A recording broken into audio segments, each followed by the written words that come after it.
Everyone আসসালামু আলাইকুম। তো গাইস কি অবস্থা সবার? তো গাইস আপনাদের মধ্যে চলে আসলাম নতুন একটা ব্লগ নিয়ে। আর গাইস আজকের মূলত ভিডিওটা হলো গাইস আজকে যে চলে গেছে আমি আমের ভর্তা খাইতে। আর আমি যে জায়গা থেকে প্রায় সময় আমের ভর্তা খাই, মামাকে আমি অনেকক্ষণ ধরে খুঁজতেছি।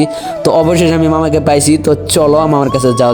তো এভরিওয়ান আমি অবশেষে মামার এখানে চলে আসলাম। আর গাইস মামা আমাকে দেখে আমের ভর্তা বানানো শুরু করে দিছে, কারণ মামা জানে যে মামার এখানে আমি আমের ভর্তা খাইতে আইছি।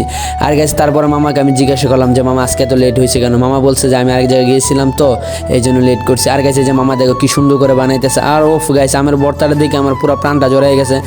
আর গাইছে আমের ভর্তা, ওনার আমের ভর্তা গেছে এত পরিমাণে স্বাদ হয়ে গেছে যা বলার মতো না। তো এই যে কাগজে নিতেছে, তো এবার আমাকে কাগজে দিবে। আমি বললাম মামা আমাকে চালও দেন, আপনার আমের ভর্তা দেখে আমার আর সহ্য হইতেছে না, কারণ আজকে আপনি অনেক লেট করে ফেলছেন। কারণ মামা অন্যদিন থেকে আর লেট হইব না, তুমি এটা পাইবো না, ঠিক আছে?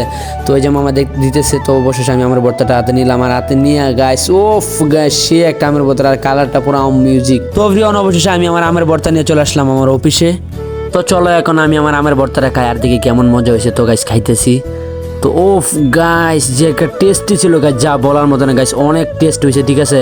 অনেক মজা লাগতেছে। তো গাইস চলো আমি আর একটু খাই, ঠিক আছে? তো গাইস এই আমের ভর্তা গাইস আমি 1 মিনিটে খাই ফেলবো, কারণ গাইস আমার কাছে এত পরিমাণে টেস্ট লাগতেছে। তো যে একটু বেশি করে নিলাম, তো এখন আমি খাইতেছি। তো খাই দেখি কেমন লাগতেছে। ওফ গাইস যা বলার মতো না গাইস, খুবই মজা লাগতেছে গাইস, কারণ ওফ গাইস মন চাইতেছে আবার খাইতে। তো গাইস আমি খাই কিন্তু আবার যাবো মামার এখানে। তো গাইস এই যে দেখো এটা হচ্ছে আমার আমের ভর্তার কালার, আর দেখো কালারটা কত সুন্দর হয়েছে। ভিডিওটি ভালো লাগলো অবশ্যই চ্যানেলকে লাইক আর সাবস্ক্রাইব করে দিও। ভালো থাকবে, টাটা।